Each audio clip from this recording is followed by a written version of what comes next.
Hello, and welcome to Vermont Interfaith Action's Conversations with Candidates 2020. VIA is a faith-based grassroots community organizing project made up of 59 member and affiliated congregations throughout the state. We work together as a coalition, including the Protestant, Catholic, Jewish, Unitarian Universalist, Buddhist, and Muslim traditions. Our goal is to effect systemic change around issues that are identified at the grassroots level. Issues that affect the families and individuals who attend our congregations and whom we reach out to in our communities. In years past, VIA has hosted events across the state in order to hear from candidates about the issues VIA leaders and the clergy are concerned about. This year, we have invited the gubernatorial candidates to fill out a questionnaire and join us for a 20-minute conversation about their answers. Today, I am joined by Patrick Winburn of Bennington, Vermont. Pat, welcome. Thank you, Josh. So let's get into the first question. Many of our faith traditions are concerned with how we treat the vulnerable populations in our state. For instance, those with pre-existing conditions or those who have been historically and continue to be discriminated against. How will you model respect for vulnerable populations? Well, I think that the vulnerable populations don't get respect. I think that people who are, have problems and who have disabilities, the people who are elderly or infirm frequently are discriminated against and looked down on. And that's obviously not right. The people who, take care of them, the Family Leave Act is one of the proposals that I've made and have supported is that, family leave is a family value. People who are young and or anyone really who has an elderly member of their family who needs to have care, who needs to have some kind of support, need their family and they need others as well, of course. But also people who are pregnant or who are, not able to take care of themselves. The Family Leave Bill, which Governor Scott has vetoed, is something that's important for people to, be supportive of, and allows the people who are working through the Family Leave Act that I would support to take care of the elderly and to take care of disabled people, and also to spend time with their child.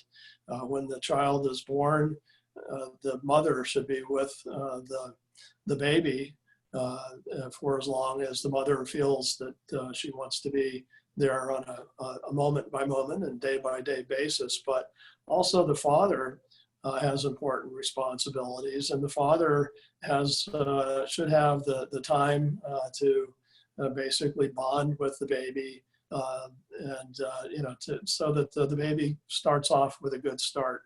I think that the older people as well need to have people that can take care of them and not worry about the financial worries.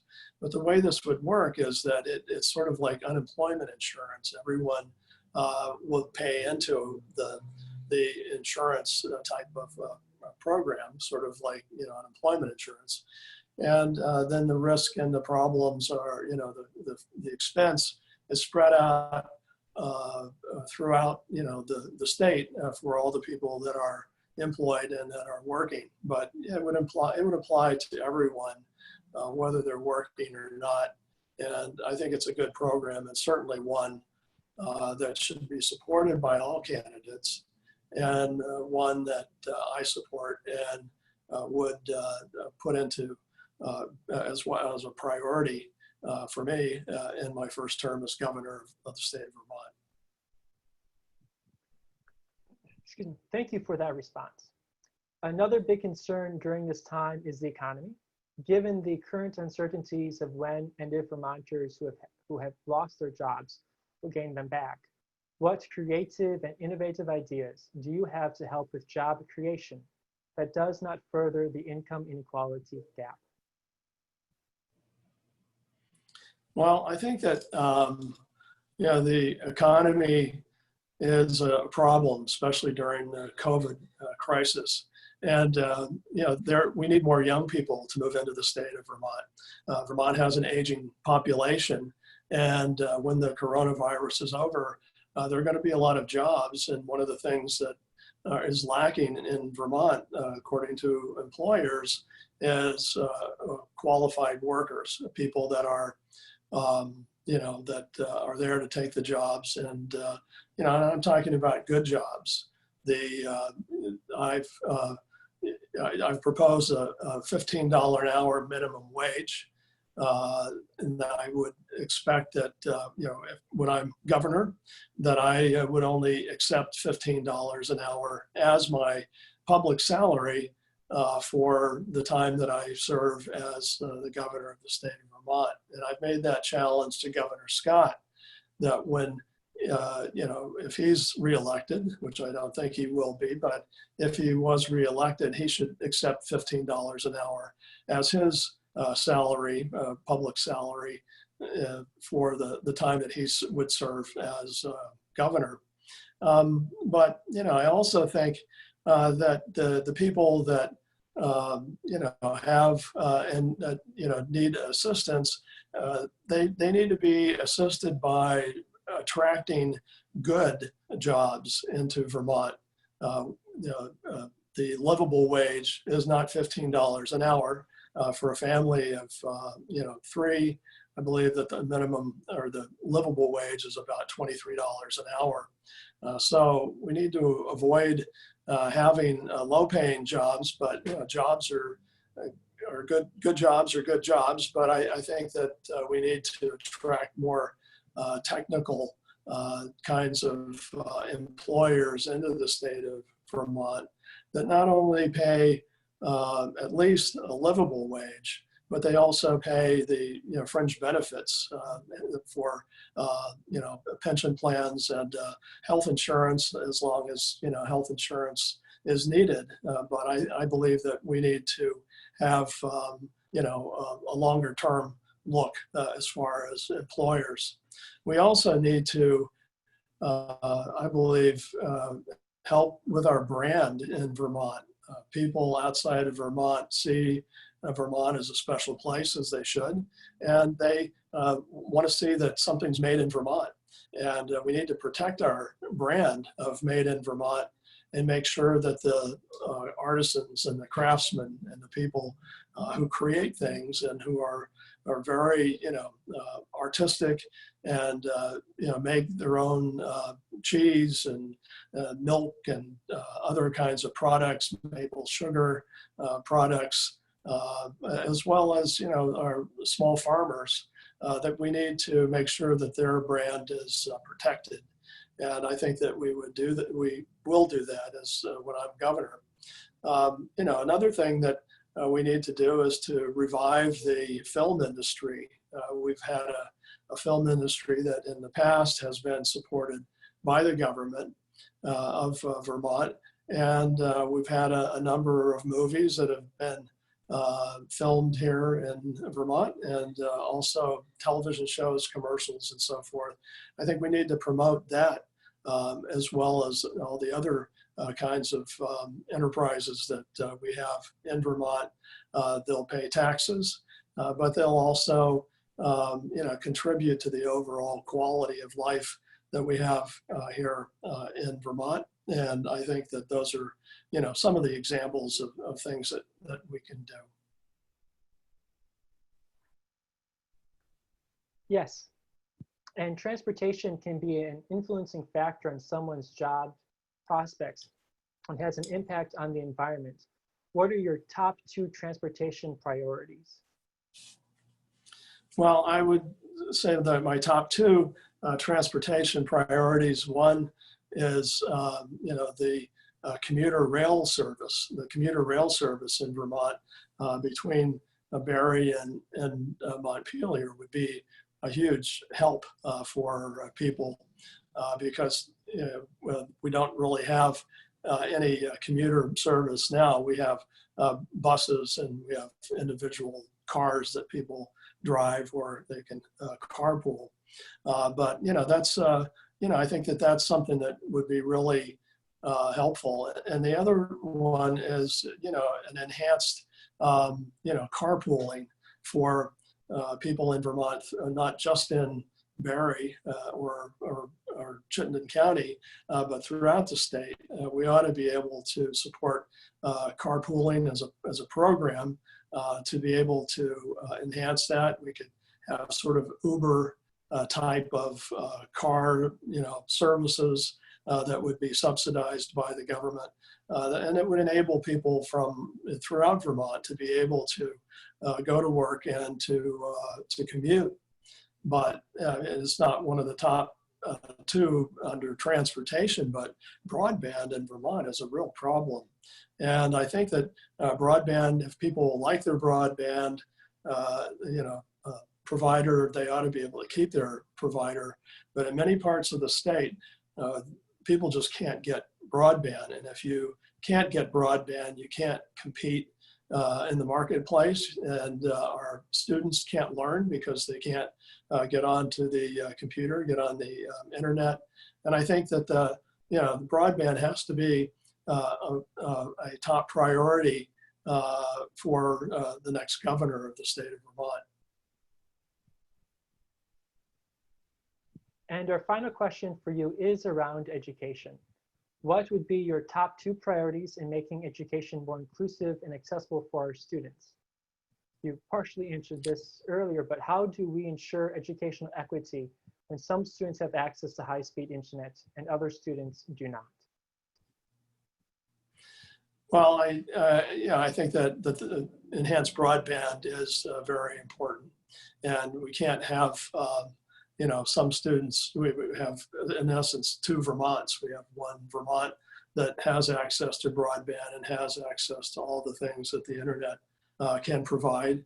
And another Vermont that has no broadband, and basically, you're sort of forced to live in a third world country from from the standpoint of having internet access and computer access.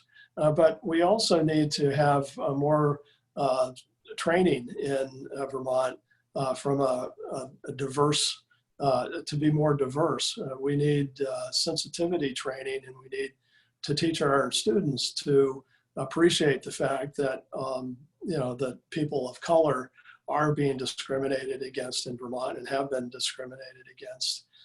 People like the Abenakis who have not been respected over the years. They are the indigenous people, and they were the first people here. That part of the curriculum is left out in many parts of the state, and I think that should be included. When I was I lived in Manchester. I currently live in Bennington and have lived in Bennington County for the last 34 years. But for a while, I lived in Manchester, and I was on the Bennington-Rutland Supervisory Union as well as an elected member from my local school board. And one of the things that I proposed was that we make Martin Luther King Day not only a holiday, a state holiday, but that people would have the day off so that they could talk about Martin Luther King and all of the great things that he did for humanity while he was alive. And my proposal was not really met with a lot of positive response, unfortunately. But I always kept my kids out of school for Martin Luther King Day.